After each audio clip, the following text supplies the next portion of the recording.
Hello, this is the Stories Beside channel. I release videos every day for you. Subscribe and click the bell. Mason, do you want the usual today? The waiter asked politely, holding a notebook and pen at the ready. Yes, James, answered the customer, and as a habit, looked through the menu a little more. Today Mason looked a little depressed and sad. That's why James always tried to make the guests leave the restaurant in good spirits. Try to show maximum delicacy. Would you like something else? Careful, he asked. Can I offer you our specialty dessert or a dish from the chef in the kitchen? They say his steaks with cranberry sauce are excellent. Mason glanced at the young waiter, and in his gaze, he saw the undisguised longing. You know, why don't you bring me that steak of yours? Suddenly waved his fist on the table guest, and more cognac to him grams 50 dilute. And today, James, in honor of such a thing. It's not a bad thing to have a drink. 15 years together, soul to soul. I thought we were in love, not like others. She's not in it for the money, even though she's 10 years younger. And then, you know, it turns out she's had a young lover for 6 months. She left me for some gigolo. So that's it, James. Bring me a brandy. James sympathized with the man and rushed to the kitchen to take the order. He felt truly sorry for Mason. The businessman had been a regular diner for 2 years and always tried to tell the waiters how he was doing. Despite the fact that other employees were very annoyed by his behavior, James, on the other hand, treated Mason quite calmly. The guy generally tried to show maximum sympathy towards their guests. He was able to so adjust to the mood of each of them that they repeatedly praised him not only for fast quality service, but also for the amazing tactfulness. And James did all this not for the sake of fat tips, as some of his not the most conscientious colleagues were sincerely convinced. The ability to make a joke in time and most importantly in the topic or to show increased attention where it was necessary, all this was obtained by James as a natural in itself. He really liked his job and never complained. No matter how hard, sometimes the guy did not have to. And that was all right. Yes, but there was one thing that all the time darkened the mood of 25-year-old waiter. It was the attitude of the manager of the very restaurant where James worked. Jacob turned out to be the most cunning man of all those who ever met on his life path waiter. It was as if, on some deep level, he hated James. And at every opportunity he showed him his dislike or got attached to some unimportant trifle just to point out the guy in his place. Humiliation pokes became James' constant companion.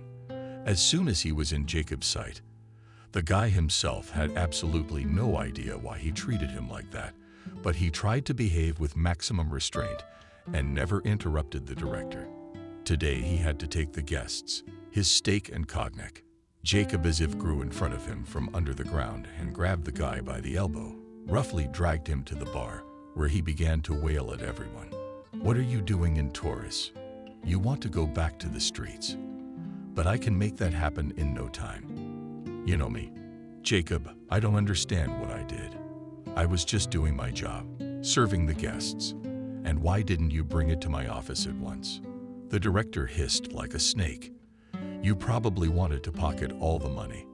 Forgot that we have an unspoken rule here. First, you share with your bosses, then I pick up the change for myself. But I didn't hear the answer.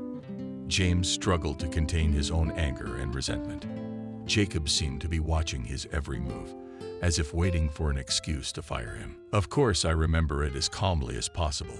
James tried to say, I just didn't have time to get the full amount to you. I thought I'd talk to a couple more guests, and then I'd have enough for a tip, so that I wouldn't have to run to you 100 times, not to distract you from important business. Jacob responded by wrinkling his nose. He swallowed a spoonful of sour cranberries, and then he stretched out his right hand with a mute demand. Spit out everything that you've gathered there, had time. He shouted briskly. His eyebrows rose so high that he looked like a bird of prey. With a sigh, James gave him all the money he had earned that morning. Most of it he'd gotten from Mason, who really liked their corporate identity. The guy had hoped he could use the money to buy home groceries tonight. But I guess it wasn't meant to be. "And do not look at me so brazenly," said the director of the last in the finger of the bill. Then, not shyly, counted them.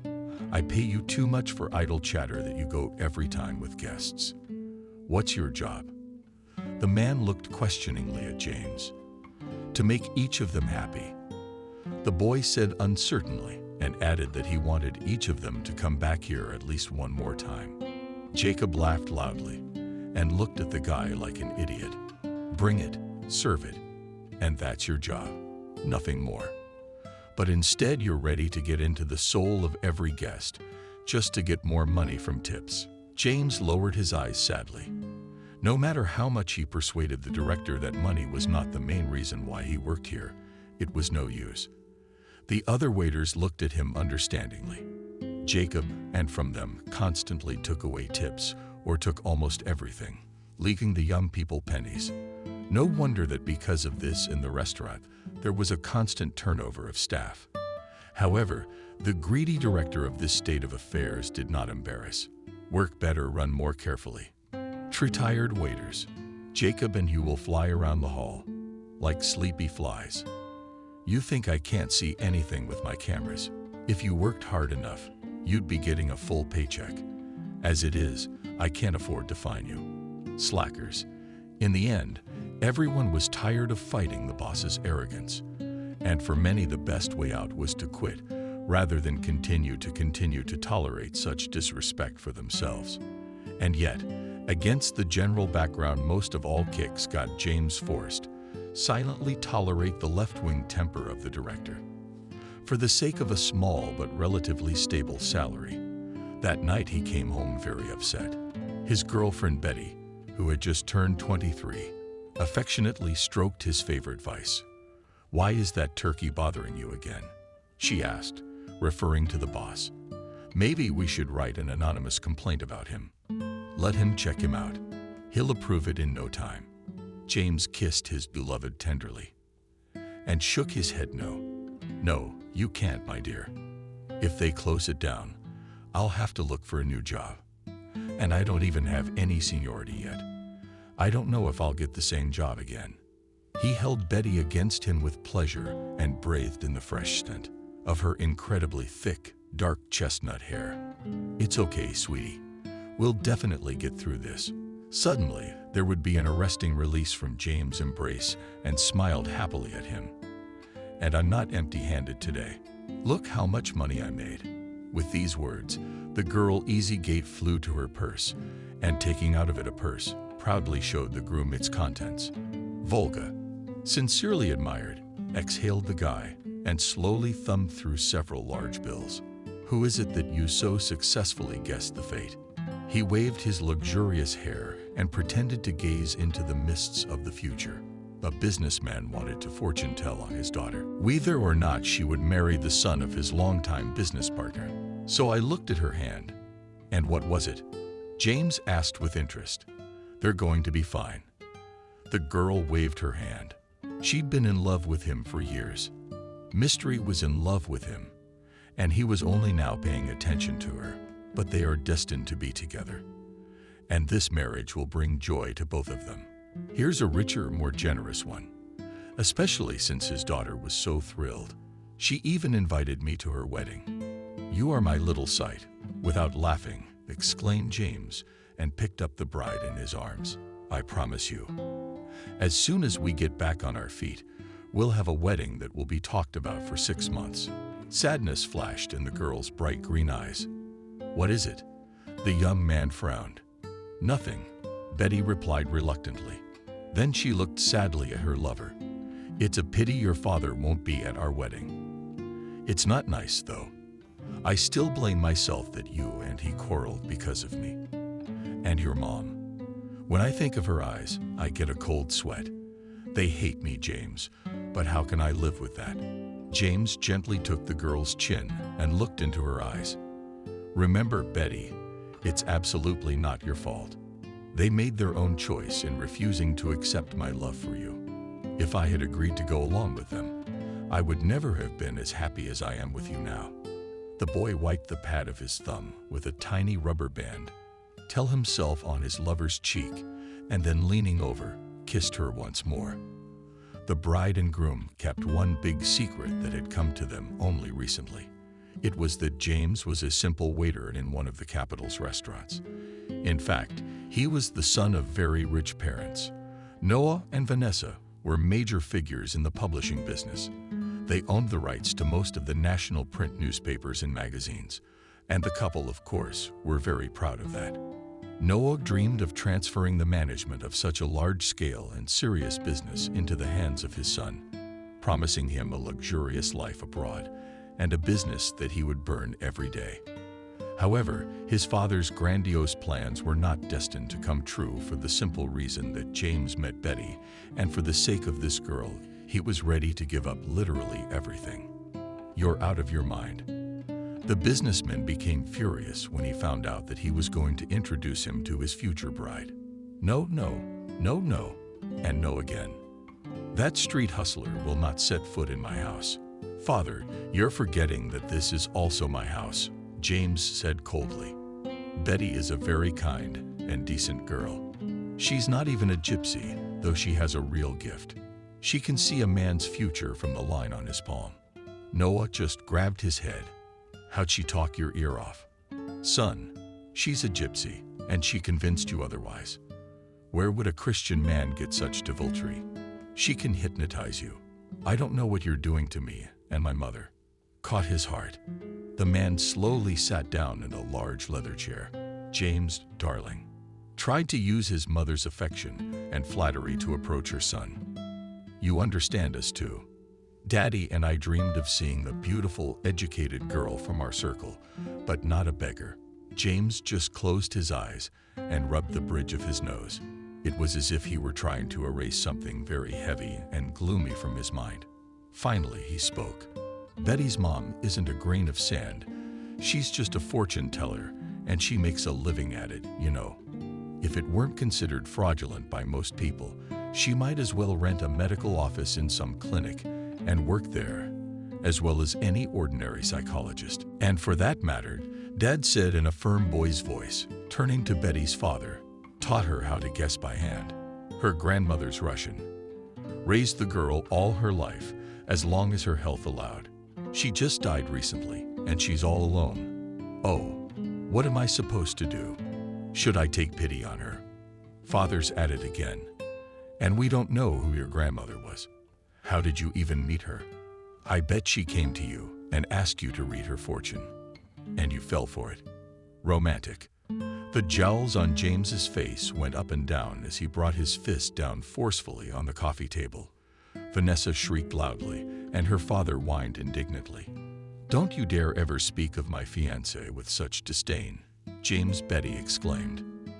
"The purest and most innocent creatures I have ever known. You have no idea what a soul she has. Lord, she'll make a first-class wife.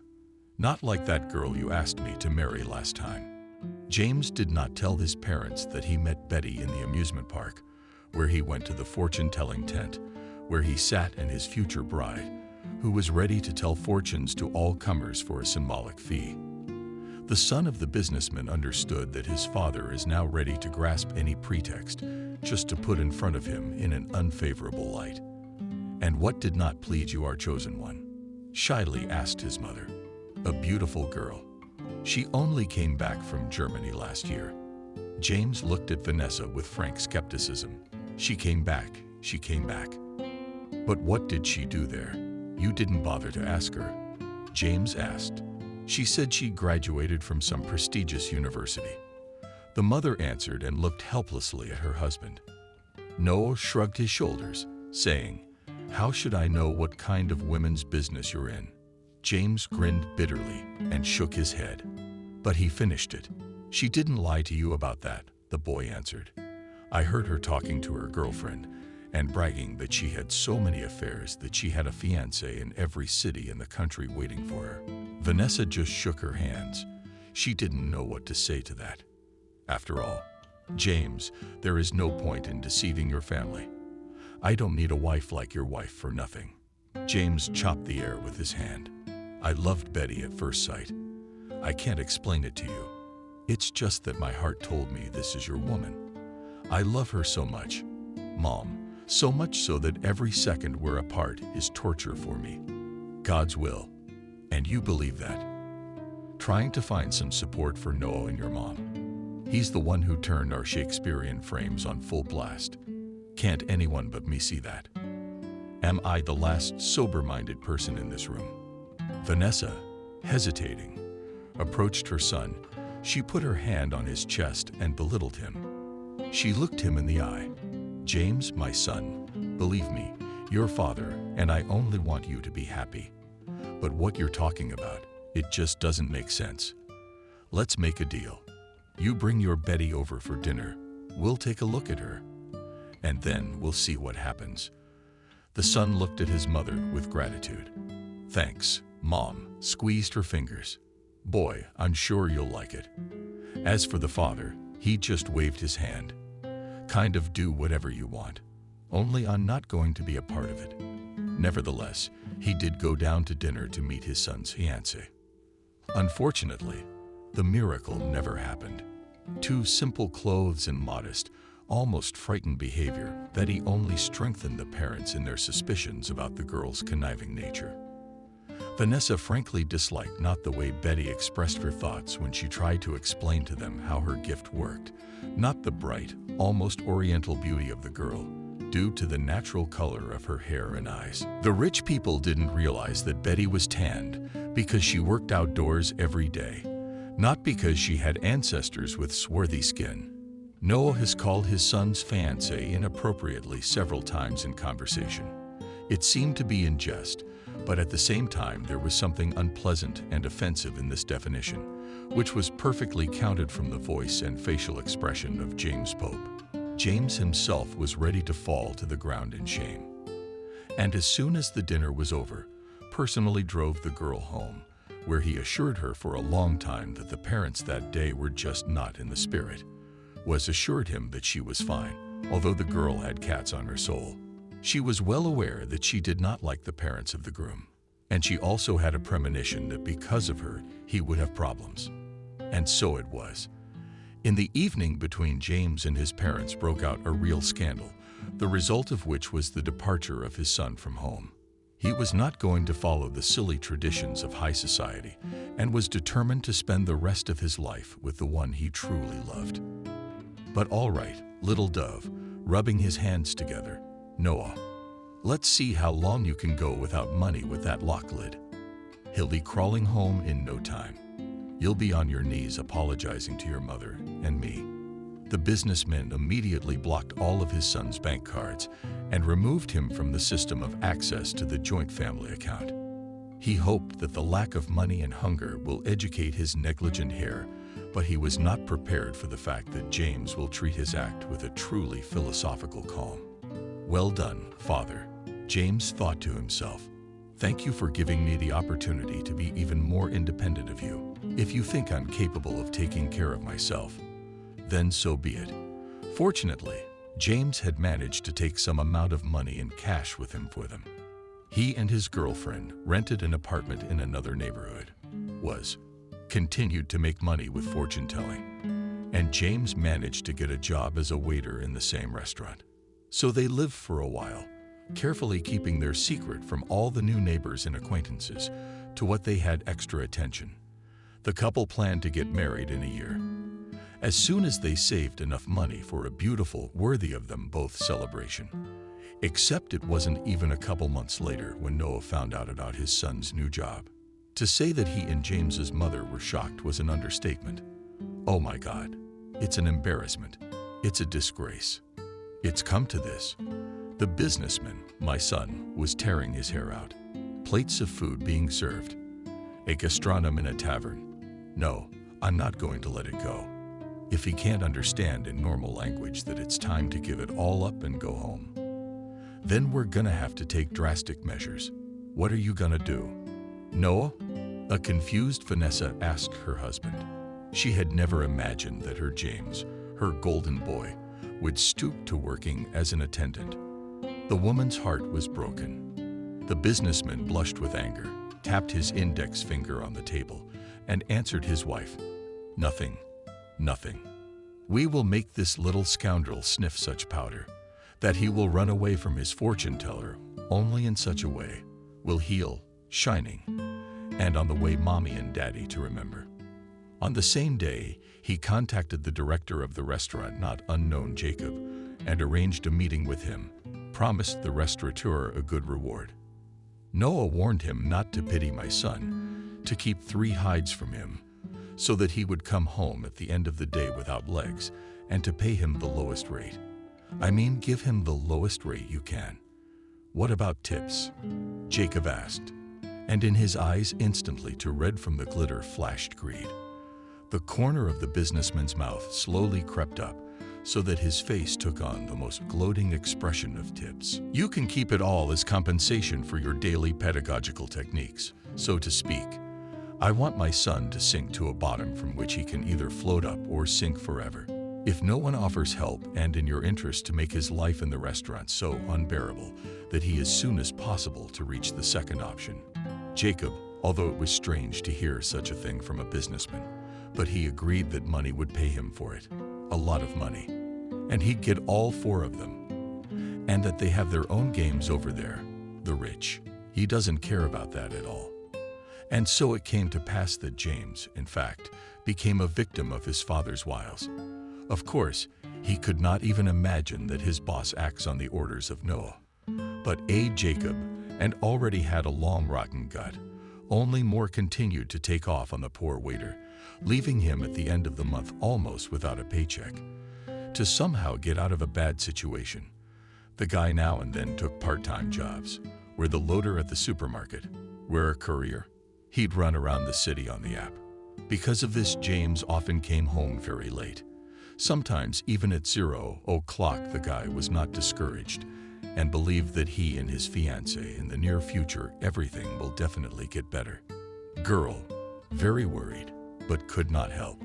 She herself worked all day long at fairs or offered her services on the internet. She kept a small blog dedicated to romance and thus sometimes arranged private meetings. She wasn't paid much. She was rarely lucky, as in the case of the rich man and his daughter. However, the money helped the young family a lot to stay afloat. On one of those evening shifts, as James was walking home in the dark, someone attacked him from behind, hitting him hard on the head with something blunt and very heavy. Betty waited for her fiancé until the wee hours of the morning, and then she received an unexpected phone call from Vanessa. Motives. Well, the woman shouted into the phone, "You killed my boy." And she's walking the earth, alive and well. She was dumbfounded. She didn't immediately find something to say.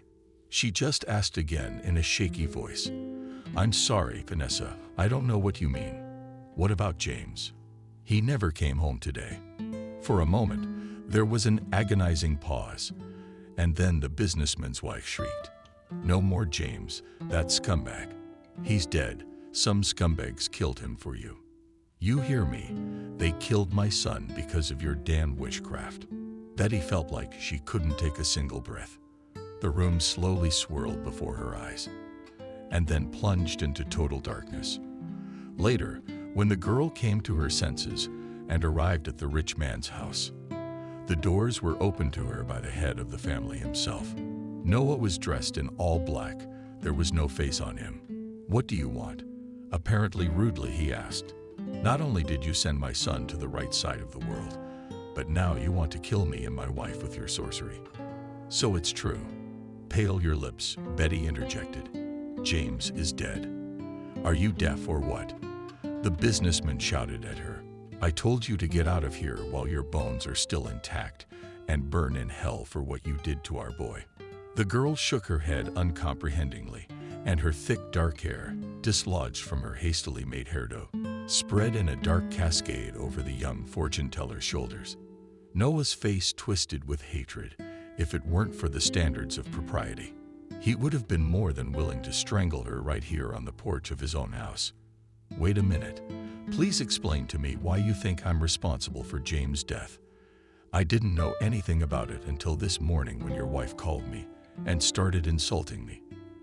And the angry businessman shoved the girl in the shoulder so hard she could barely stand. But more pain pierced through her and made her grab the decorative post supporting the canopy.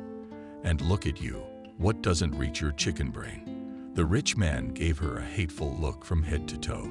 You ruined the boy for nothing. You'll always be haunted by death for your tricks. I don't know who you are. I don't know what she's guessing, but you're the one who crossed him with your evil predictions. And it's my son, my son. She looked at James' father with eyes full of horror and tears. Old man, what a day you've lived to see. Ah, we did not bother to clean up our own, the man said contemptuously. Betty, sobbing, tried to gather her hair, but it was all in vain. Finally, she simply tossed them in a dark waterfall over her shoulder, but continued to stare at the man the whole time, begging with a look. Please, she begged, let me at least look at him to mourn. Let me bid him farewell at his funeral. Noah only laughed scornfully. And what else did I think? That you would have my friends curse me myself and my wife. I know you demon spawn. All of you gypsies are the same. You're ready to bring down to the third knee to the grave. But I'm not a gypsy. In despair, Betty shouted in the businessman's face, Why are you so cruel? Don't you feel sorry for your son's memory?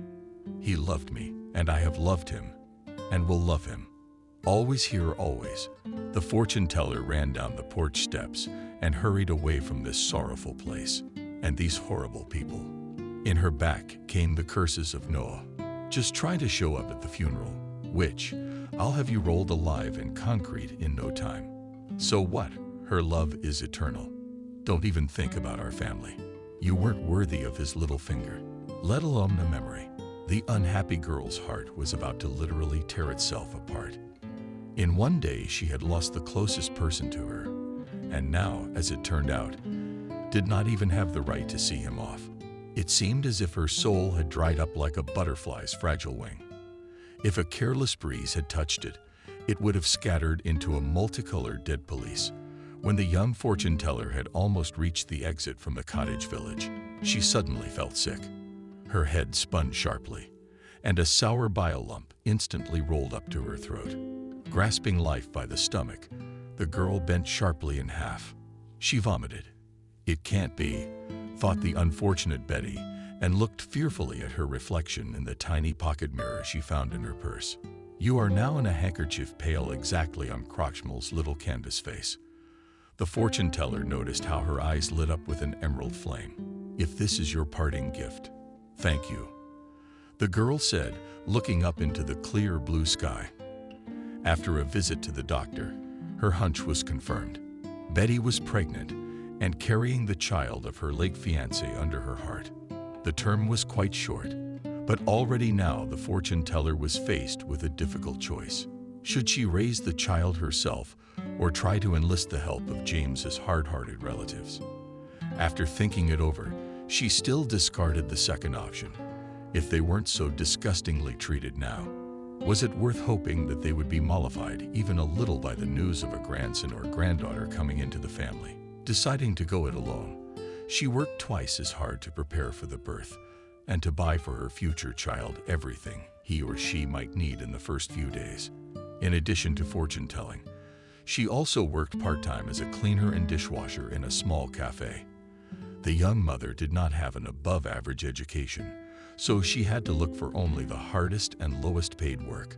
But still she managed to make ends meet. She did not complain and steadfastly endured all the difficulties that fell to her female share.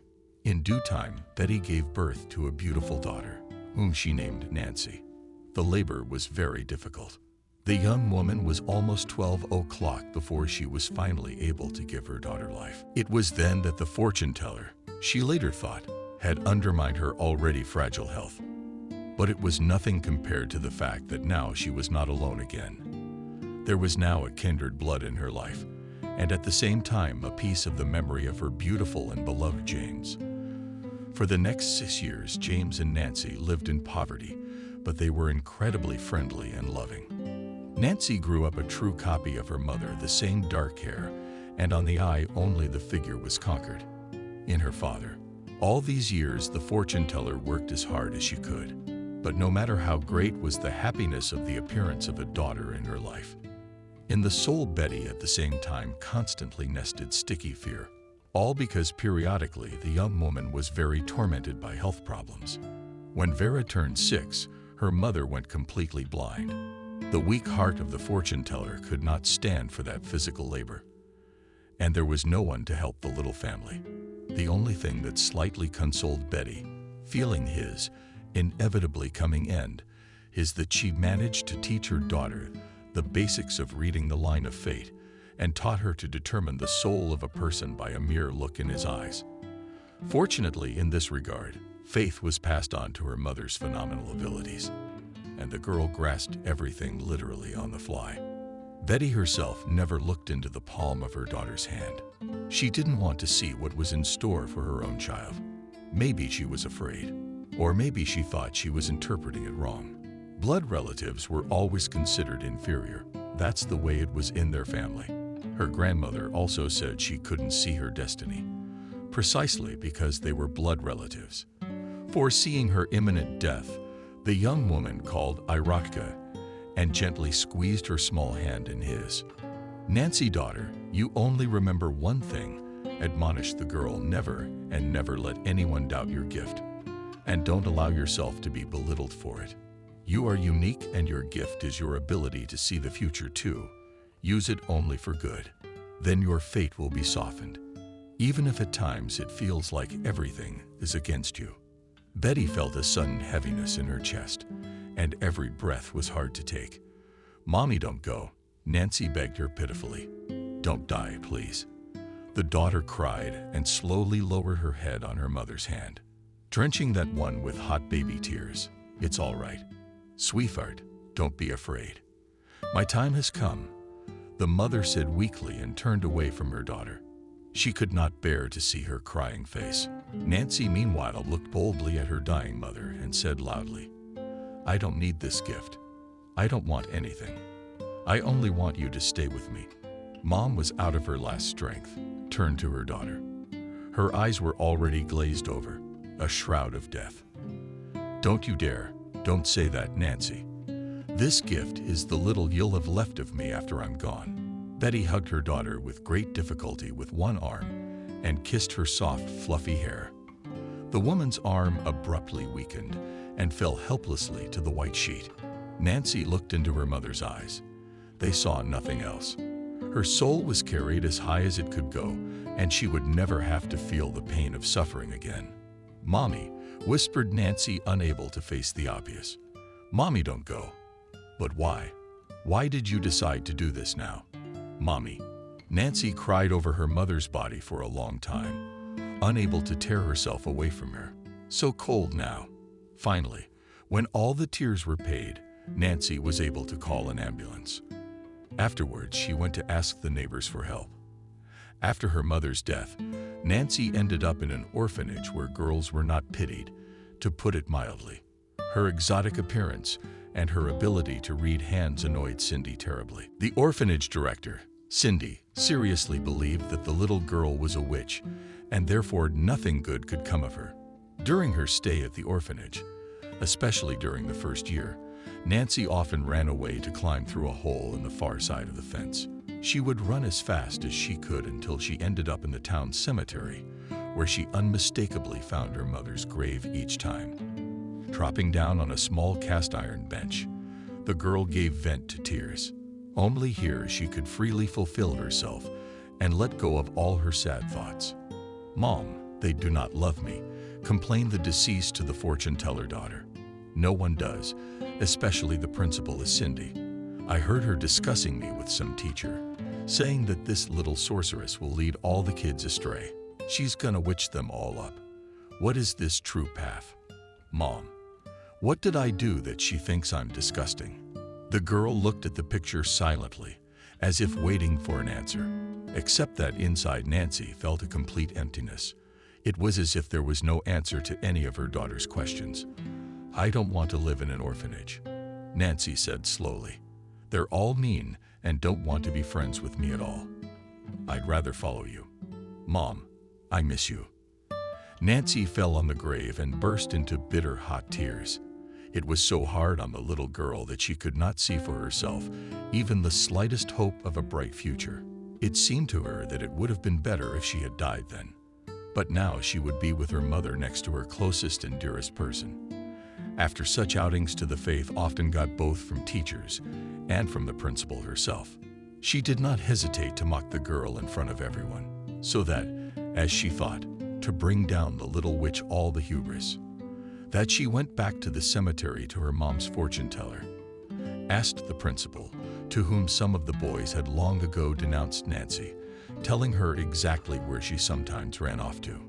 Look, if you've been doing any rituals there, I'll have you whipped. By God, I'll take a stronger birch bark and beat the crap out of you. Cindy, why are you doing this to me? Asked Nancy, looking at her pitifully. Would you like me to tell you a couple of fortunes? Maybe I'll show you a good husband. I'll tell you where to meet him. But Nancy robbed the principal and swung at the girl. Don't you dare suggest such a thing to me. And don't you dare tell the boys. We're all decent, religious people here. We will not tolerate such heresy as you carry within the walls of our orphanage. Nancy was locked in the closet or left without lunch, but she still kept on guessing to some of the older girls and even to a couple of the more friendly teachers. Once Nancy stopped to talk to the local janitor, Grandfather Tycoon, and he jokingly offered her, Nancy, can you look at my palm to see if they will give me an apartment in the new house or not? 'Cause I've been waiting 3 years. Promised, as they always do. They don't say a word. Sure, Uncle Sam, she nodded. Give me your palm. Looking at the lines intersecting the dense pattern on the old man's hand, Nancy felt immediately ill at ease. Flames flickered in her eyes, and Nancy could smell the staunch odor of burning and smoke in her nose. The worst part was that the fire she saw with her inner vision must have happened at their orphanage through Sam's fault. Uncle Sam spoke weakly to Nancy. I can't see the apartment, but I see another thing altogether. What's there, sweetheart? What's there to be impatient about? Interrogated the janitor. Don't build a fire in the backyard this Sunday. Don't burn the old boards. It could all end very badly. Fire, lots of fire, as if in a trance, said the little girl. Instead of thanking her, the janitor abruptly yanked his palm out of her hand and spat 3 times over his shoulder. You're a witch. I thought she was going to say something nice. Scare you. Well, get out of here, you witch. The old man swung his broom at the girl, but she was already gone. On the way to the orphanage, Nancy cried incessantly. The 7-year-old girl could not understand why. When she tried to help people or tell them the truth, she was always threatened with beatings and other terrible things. Just in case, Nancy still told about the impending fire to all her classmates and a few teachers, and even ventured into the principal's office to warn her. Prepare plenty of water. Cindy pronounced the girl on Sunday. It will be very hot here. We have to get everything ready before the fire brigade arrives, so that it will be easier for them to extinguish. What kind of talk is that? Squinting narrow eyes and big square glasses. You've got maturity on your principal. It's your Minsk thing again. I told you. Stop scaring the people. It's your business, she said calmly. Girl, but I'm not going to sleep on Sunday. I don't want to burn alive. With these words, she quietly left the office, closing the door behind her. The girl did not listen to what Cindy was shouting at her back. And to be honest, she didn't care anymore. All Nancy was thinking about now was how to survive the night of the future fire. But no matter how angry and scolding the principal was, everything happened exactly as the fortune teller's daughter had said it would. On Sunday evening, Sam's grandfather got ready to make a fire out of old cowardly boards. They said the weather allowed it, and the children were already all asleep in their beds, not to inhale the stench of burning and wood. However, the elderly man should have poured the ready boards with kindling liquid. Suddenly, a very strong gust of wind blew, and the liquid involuntarily hit the dry leaves. The grass and leaves instantly became busy, dedicating orange-colored, fiery flashes to the face of the janitor. He only had time to open his mouth in astonishment and rushed for water in the back room, while the flames under the powerful wind gusts began to climb rapidly to the walls of the shelter. Get up, we're burning, we're burning. shouted Nancy, who, as promised, did not go to sleep and quietly crept to the window, from where she saw everything that was happening. The children and teachers did not want to come up at first. They thought, apparently, again weird. But when behind the window became light as day, fire began to lick the windows of the first floor. That's when things got really crazy. The fire brigade was quickly ordered by the principal, jumping out of her room in a robe and slippers. She had no family. Therefore, the woman lived directly in the orphanage in a separate wing resembling a small apartment. Seeing her helping all the other kids carry a bucket of water from the restroom, Cindy, as if off the chain, jumped up. She roughly snatched the bucket from her and doused the child with ice water. "You said in a trembling voice to the principal, 'You're the one who set this whole thing up, right? The little bitch wanted to burn us.' Cindy, what do you think you're doing? Standing up for the girl?" The babysitter's dumbfounded. "She's gonna catch pneumonia." Besides, Nancy didn't do anything wrong. On the contrary, she warned us in time. "Shut up, Nanny," I shouted at her. "You don't understand anything." That little witch knew in advance that the fire would start. You see, she told me about it as early as Friday, and you did nothing. The young employee marveled. "Who do you propose to blame in that case?" Cindy poked at her so angrily that at that moment Nancy was willing to bet on anything. The woman herself could curse or jinx anyone. So frightening and infernal was her crazed look. "Yes, we'll do our best." The fireman who had not appeared in the corridor gently pushed Nancy away, and then shouted behind his back, obviously addressing his partner. After all, he had 3 more to help them outside. While they were arguing, the specialists had managed to arrive at the place and were now fully engaged in extinguishing. At the same time, they evacuated all the orphanage pupils and the executing building. "Our conversation is not over," threatening promised the principal once they were outside. "Know this, from this day forward, nothing good awaits you in my orphanage. I promise you that you will never get a new family from me. You hear me, you German bastard." Cindy, without hesitation, spit 3 times over her left shoulder, then went to the other guys, proudly straightened her back, and drink forward her as square as the right of her glasses. Chin. Nancy stood in the middle of a yard full of lonely kids like herself and silently swallowed her tears. She was in terrible pain from being hated so much. Those who were supposed to help her and protect her from all evil and injustice. Mira showed the girl his stern face once again. But now Nancy was more confident than ever. No matter what happened to her next, she would still use her gift. After all, today it had helped her save their entire orphanage. And what would have happened if she had ignored her vision? That was something the fortune teller's daughter preferred not to think about. Strange as it may seem, after this incident, many of the boys respected Nancy. They believed in her gift and were very grateful to the girl for waking them up in such a timely manner. However, Cindy was still wary of trusting in Faith's abilities and only silently hated her. The spiteful principal kept her promise and did everything she could to make sure that Twiggy would not be adopted by anyone. She thought the longer Nancy was an orphan, the better. All that damned mysticism would get out of her head. In the mental health column, she even wanted to give her some kind of psychiatric diagnosis, but the doctor she called to examine her faith found nothing of the sort. For God's sake, the child psychiatrist shook his head reproachfully. "Do you really intend to break the poor child's whole life because of your far-fetched fears? And how will she live on when she graduates from your orphanage? She can't get a real job with a diagnosis like that, can she? No, you're not even talking to me. I don't know about you, but I intend to continue to be a human being." After these words, the doctor gathered up all his papers and instruments and left the principal office. Cindy, even though she had not wiped off her teeth with anger, looked contemptuously at the help. She muttered to herself that today you are lucky to have a misty one, but don't expect that it will change anything for you. I won't back down. I'm sure you will. Cindy, the girl replied calmly. God is your judge. When she was 16, and it was time to leave the walls of the orphanage. The young girl already confidently guessed by hand and was able to see through the soul of a person. It was just as her mother had told her, promising that the girl's gift would develop over time and become as strong as hers.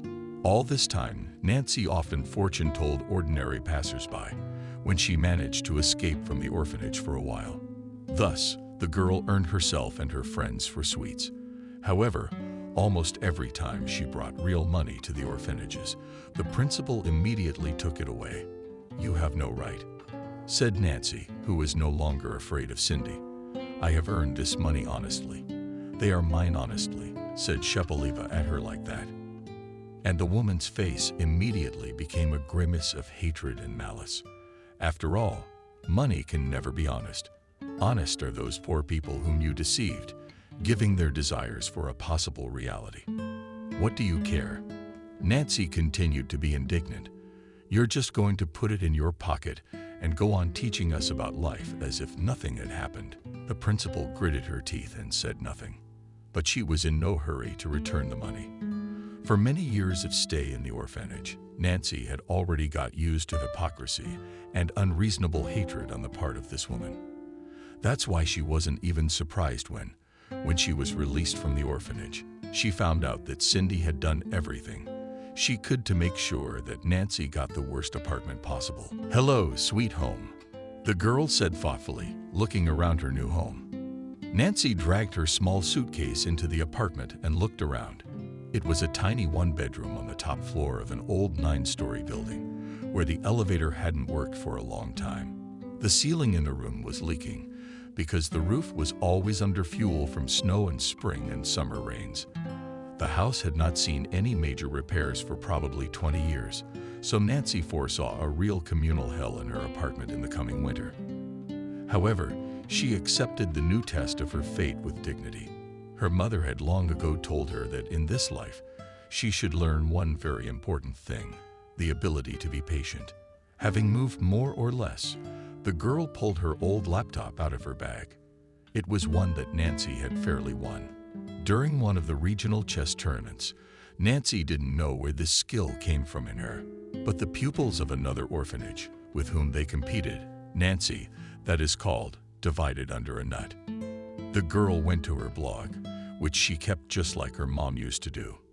In addition to divination by hand, Nancy also studied the basics of numerology and tarot cards, and therefore often took orders through her page in social networks, and thus earned a living. But it was not at the train station to go to guess in fact. 3 more years passed, and here, looking once in the message, the girl saw another order. This time, a young businessman wanted to meet her. His name was Robert, with all the writers, setting up a meeting. Nancy went to the city park. It was there that the customer's car was to wait for her, and with it a new experience in the field of romance. Arriving at the place, the young fortune teller was surprised. The car was clearly premium class, and next to it stood 2 bulky guards in black suits and the same black glasses. Wow, just like in the movies, thought Nancy, who herself had come to the meeting in the most ordinary clothes. She had never used extravagant mystical props for the sake of creating a spectacular image. On the contrary, it flattered her a little to think that outwardly she was no different from other people, while within her lay truly amazing abilities. "Are you Nancy?" one of the guards asked her, when she was sure that this was the car inside which the customer was waiting for her. "Yes," she nodded. "Good. The boss is waiting for you inside." Calmly, the big guy replied and opened the door in front of her. Climbing into the cabin, Nancy saw an attractive-looking young man who could be given no more than 24-25 years old. "So you are the fortune teller Nancy, who has as many as 30,000 subscribers talking admiringly about her." Smiling, the young businessman asked. He was clearly intrigued by the fact that his expectations about Faith apparently did not coincide at all with reality. Faith, however, although she liked this Robert, was more in the mood for work than for flirting. "What is it? What exactly would you like to know? I thought I'd get right down to business." "Girl, only you're not in the mood for easy conversation," he said, a little disappointed. and then said, holding out his palm, "I need to know whether to make a deal with a large company. They'd promised us a good percentage of sales, and if we bail them out on a few shipments of goods. But I'm not sure if it's worth the risk." "Understood," Nancy nodded and began to scrutinize her client's palm. For a second. Later, she discerned inside the wisp of a line, under his pinky finger, deceit and big money. Whereupon a brief but eloquent introduction picture opened up to her. Robert is tearing up in his office, spreading papers across the desk. On one of the sheets was the name of the firm the businessman had just told her about. "No, you shouldn't get involved with them." She simply answered and raised her eyes at the businessman. "They will deceive you. Then you won't be happy that you gave them your goods without a guarantee, will you?" Robert shook his head dejectedly. "That's what I knew," the young man muttered, and then he took the bills out of his pocket and held them out to Faith. "Why so many?" She refused. "We had agreed on a different sum. Believe me, I'd rather pay you for a true prediction than those damn analysts from the department, to whom they were foaming at the mouth all morning yesterday, proving that there are no risks in this deal, and there can't be any."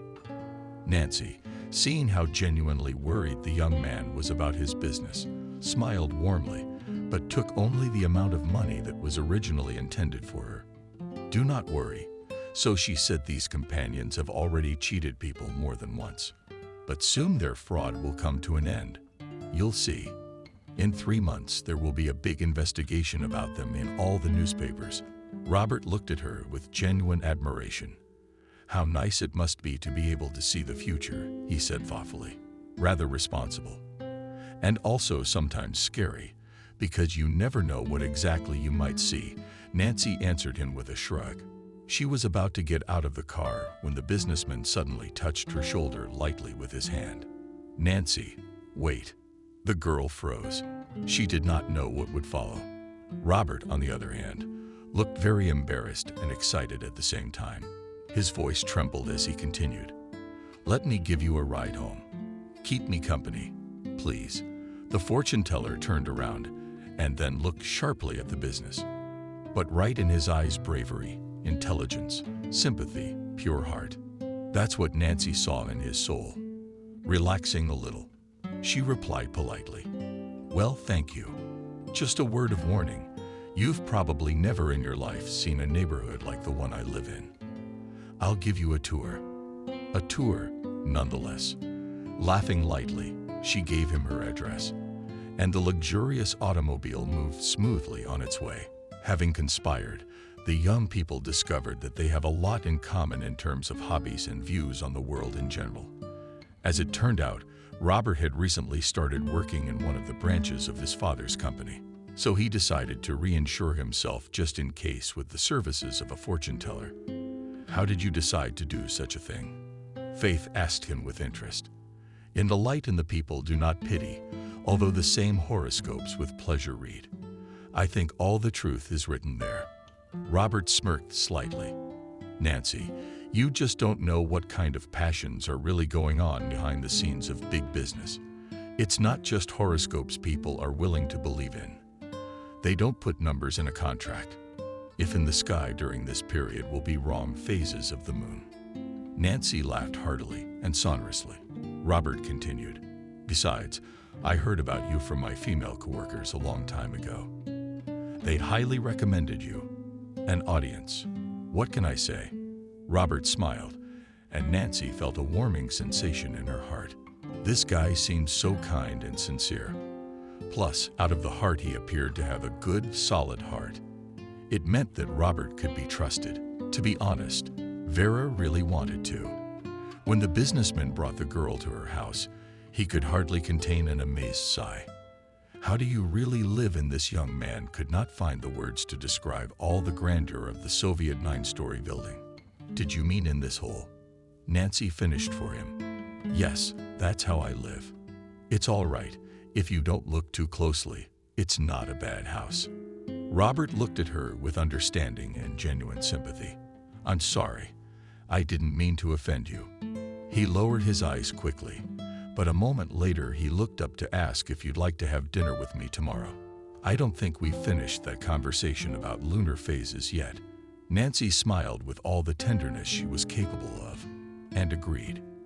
And so Robert and Nancy began dating. Soon the young people realized that there was a much deeper feeling between them than simple sympathy. Robert realized that he loved Nancy very much and her feelings for him were equally mutual. The boy's parents, of course, were not thrilled when he told them about his fiancée. However, Robert was very independent and had long since made all the decisions himself, which concerned his personal life. He warned them that he wanted to invite Nancy to a family dinner, and the two had begrudgingly agreed. After all, they'd wondered, who was this bride? Did their son's fortune teller show up? No, let's just leave it at that for now. No, Nancy dissuaded the businessman Tushin. For the last few days, the girl felt a bad feeling gradually growing inside her. Not that the excitement is something so maddening and seemingly even unforeseen. In short, Nancy felt in her gut that she mustn't go to the groom's parents. Come on, honey, no one's gonna eat you there, Robert persisted. How are you gonna marry me if you're not ready to go and talk to my mother and father? I've been talking them into this meeting for so long. And now you've got to drag the rights of the ver by force. I'll just resent you all. Nancy loved him too much to watch him standing in the middle of her little room, burning with nerves and uncertainty about the future. All right, I'll do it. The girl finally agreed. Did you tell them what I do? Of course, said the boy cheerfully. And how did they feel about it? She asked cautiously. The groom put his arm around Nancy and rolled his eyes slightly. Well, he noisily exhaled, Dad. It seems okay. He's even interested in it all. Mom, she's a lot more conservative, but I think you two will get along. Nancy kissed Robert fondly instead of answering. I sure hope so, she whispered. The evening's dinner followed the standard pattern. First appetizers and hot dishes, then dessert and light wine. Evelyn, Robert's mother, had been giving the guest a fiery stare all evening and couldn't help it. She didn't like Nancy at all, especially the fact that she was doing some mystical nonsense for money. Nancy, darling, haven't you tried getting a proper real job? The woman said with a slight snobbery in her voice. What about fortune telling? Card readings are not a job. Question to question, answered her fiancé. I can help people and do only what is required of me in a particular situation. I've never cheated anyone. Evelyn, people who grew up in an orphanage in general have this characteristic. They try not to hurt other people because they themselves in the orphanage did not live sweetly. That's how they are from the orphanage. The lady of the house presented a glass of wine and looked at her son eloquently. Well, lovely. Evelyn took a big sip, and Nancy pressed her lips together. But what is in fact reproachfully glanced at her father. A girl has such a gift. That's great. She saved her son's business. Now he would be sad if he had signed a contract with those industries. The wife only blew disapprovingly at the circus. And the husband, trying to defuse the situation, looked carefully at the girl. Suddenly it seemed to him that something in her appearance seems awfully familiar to him.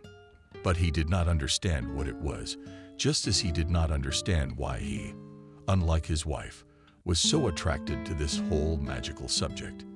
Nancy, pardon me, but we haven't met anywhere, the elderly businessman asked hopefully, looking at the guest. No, have we? Nancy smiled politely. By the corner of her eye, she noted how his wife's angry glare shot in her direction. And will you do me a favor? Would you please see what the near future holds for me? The man asked good-naturedly, smiling. Not that I believe in all this, but I just wondered how it worked. The owner of the house hoped to turn the unpleasant situation with his wife into a joke, thus finally diffusing the tense situation at the table. All right, she agreed. Give me your hand. The man obeyed obediently, and Nancy began to gaze into the lines of his destiny. Suddenly, she was seething and scalding. Nancy jumped up from the table, throwing Robert's hand away from her father, as if it were a poisonous snake. The fortune teller went into a real shock and bitter rivers of tears poured from her eyes. "Nancy, what's the matter?" he cried out excitedly. "I saw something." The young man wanted to hug his bride, but she pushed him away. "Leave me alone," she cried out. "You all leave me alone." Later, Nancy sprinted out of the living room and arrowed out, ran out of the businessman's house, leaving those in utter confusion. "I told you she was crazy. She has a gift, Evelyn. She has a gift. You don't understand anything." Evelyn waved his hands theatrically. But now everyone and everything about her understood. The husband sat on the chair completely dumbfounded by what had happened. Robert rushed after Nancy, but she was already gone. Then the young man took out his phone and dialed his fiancée, a mechanical voice, an answering machine, and informed him that she was not online. "What the hell?" Robert cursed to himself, and without wasting a minute, went to the apartment to the Faith. But when he got there, it turned out that the door was locked and there was no one inside, next to the court mat. The guy found a note written in his fiancée's hand. "We can't be together anymore. Robert, I'm sorry, don't look for me. You're Nancy." Reading the words that stabbed him in the heart, Robert painfully slowly sat down on the floor in front of his lover's apartment. He didn't understand what was happening now, but he knew only one thing. It had something to do with his family. "Nancy, Nancy, what have you done?" he said, moving his head aimlessly away from her door. "If you knew how much I love you, Nancy." The girl, meanwhile, was hiding in one of the city's hostels. She didn't know what to do now, but was absolutely sure of only one thing: what she had learned tonight would forever and forever change her life. However, Nancy didn't enjoy being alone for as long as she would have liked. To the girl's great surprise, she was found not by anyone, but by the groom's father himself. "Nancy, stop running, please," said the businessman. "You gave us all quite a fright the other day. Tell me, what did you see on my hand? Could it be that I'm sick or about to go bankrupt? Don't think so. I've already told you I don't believe in all this magic nonsense. But obviously what you do believe in. You've played such a dark trick on me." The girl, trembling like an aspen leaf, let the businessman into her singles room. And then, unable to hold back her tears, she said, "James, I saw on your palm what is called kinship. You and I are related because you are my father."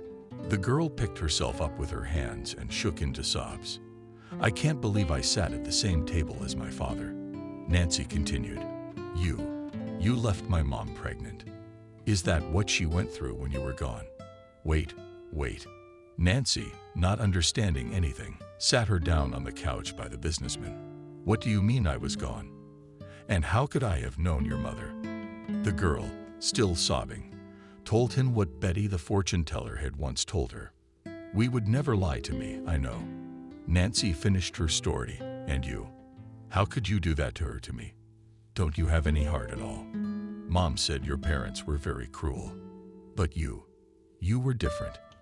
But I guess Mommy was wrong. And you're a monster, just like your father and mother."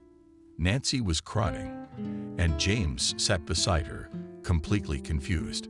How could he be this girl's father if he didn't even remember her mother? On the other hand, there was always some sort of undercurrent in his life. This was due to the fact that the businessman partially did not remember his past childhood years of maturity very well.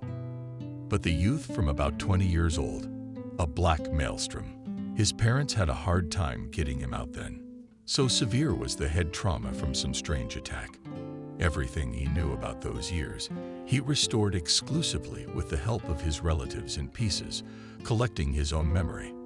However, not a single vivid memory, testimony, bruises that they really told him the truth. James, alas, did not remember. Intrigued, the businessman scrutinized Faith's facial features once more, then said, "Okay, let's do a DNA test. And if I really am your father, I won't give up on you. See, that's why I asked you if we've met before. Your face is so familiar and yet so foreign. It's hard for me to explain, but I really don't remember your mom." "I'm sorry," Nancy agreed. After all, she had nothing to hide, and she'd never lied about what she saw on someone else's hand. The test showed a complete kinship. James couldn't believe his eyes. "But that means you're mine, Robert. Are you brother and sister too?" he asked Nancy in horror. However, to his great relief, negatively, she shook her head. "Calm down, James. I don't sense any kinship on Robert's part.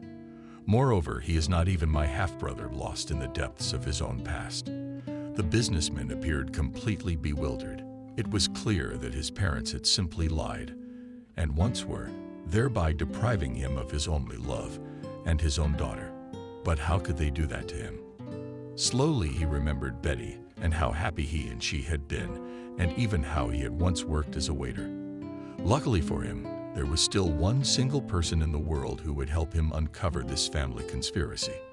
And that person, oddly enough, was his own wife. When James arrived home, he immediately summoned his wife to his office and locked the door. "Evelyn, I know everything," started immediately businessman. "Tell me the truth. You appeared in my life almost as soon as I recovered from that trauma. How much what? Is he my son or not?" Evelyn realized she had been caught off guard and burst into tears in front of her husband and immediately repented. "I'm sorry, James. Yes, Robert, not your son. I was so desperate at the time. My fiancé left me, that minister's son. When he found out I was pregnant, he went straight to Bali. And my dad, who was also a fisherman, said it was such a shame. Or should I get married? I'm out of here with my stuff." Evelyn sobbed into her handkerchief. "A little calm down," she continued. "And then just your parents appeared on the horizon, Stavridon, and you nursed like babies. All kinds of drugs you gave you, so that you could restore your memory from their words. I wasn't really interested at the time what it was, but they even brought you an Egyptologist. I guess they wanted to make some serious adjustments to your brain." James listened to his wife and felt a cold sweat running down his back. Nancy, his daughter, was right. Father and mother were monsters. They wanted to cut him out of his memory so brutally. But they say to me, "You want to get out of this beautiful life without shame? Then be kind enough to pretend you're his fiancé and pregnant by him." You couldn't seem to remember anything, so you took everything at face value. But it was the only way for me to save my reputation. "James, I'm sorry." James looked hard at his wife, thought for a moment, and then sighed. "When so much water has passed since then, my parents are both long dead, and only a higher court can do them justice. And I love Robert. I am a son, for he is not my blood. When the deceit was discovered, nothing, alas, could be changed." The businessman forgave his wife and his late parents, although the latter was particularly difficult for him. James himself had long ago found out that they were trying to kill him. Noah's competitors.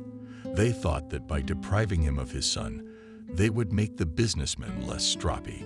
However, instead, James for many years fell into the so-called memory trap, when half of his memories, in fact, was artificially simulated by guests' native people. After learning from his daughter where Betty's grave was located, James went there and, crying, asked his beloved for forgiveness. "I didn't mean for things to turn out this way, Betty," the millionaire said as he stroked the monument. "I have always loved you and will always love you.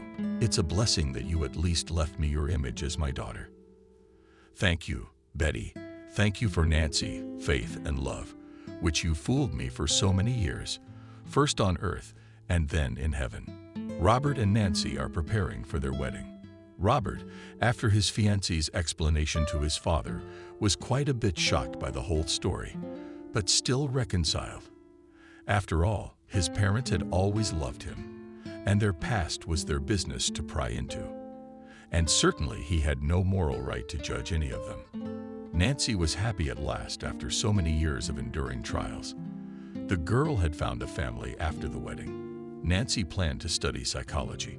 Being a fortune teller was good, of course, but psychology has always interested her too, and she hopes to be able to help people on an even deeper level, combining both formal science and her gift.